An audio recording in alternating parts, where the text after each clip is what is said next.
La journée d'un journaliste américain en 2890 de Jules Verne, dans sa version originale publiée en 1891.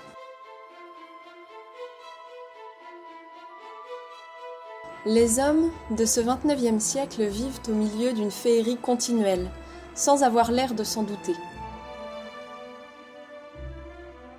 Blasés sur les merveilles, ils restent froids devant celles que le progrès leur apporte chaque jour. Avec plus de justice, ils apprécieraient comme ils le méritent les raffinements de notre civilisation. En la comparant au passé, ils se rendraient compte du chemin parcouru. Combien leur apparaîtraient plus admirables les cités modernes aux voies larges de 100 mètres, aux maisons hautes de 300, à la température toujours égale, au ciel sillonné par des milliers d'aérocars et d'aéro-omnibus.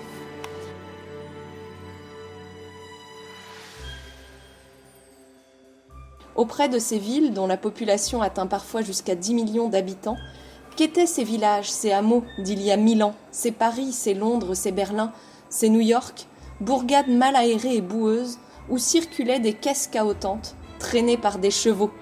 Oui, des chevaux, c'est à ne pas le croire.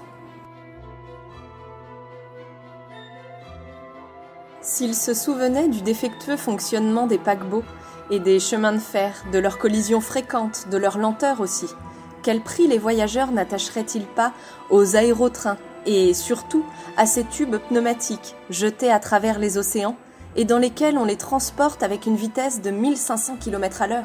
Enfin, ne jouirait-on pas mieux du téléphone et du téléphote en se rappelant les anciens appareils de Morse et de Hughes, si insuffisants pour la transmission rapide des dépêches? Chose étrange!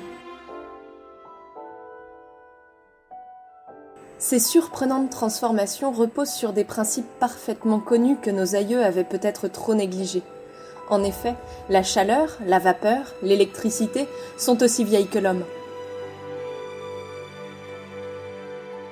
À la fin du XIXe siècle, les savants n'affirmaient-ils pas déjà que la seule différence entre les forces physiques et chimiques réside dans un mode de vibration, propre à chacune d'elles, des particules éthériques ?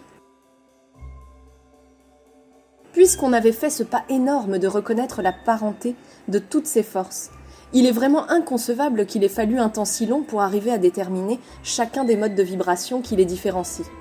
Il est extraordinaire, surtout, que le moyen de les reproduire directement l'une sans l'autre ait été découvert tout récemment. C'est cependant ainsi que les choses se sont passées, et c'est seulement en 2790, il y a 100 ans, que le célèbre Oswald Nayer y est parvenu.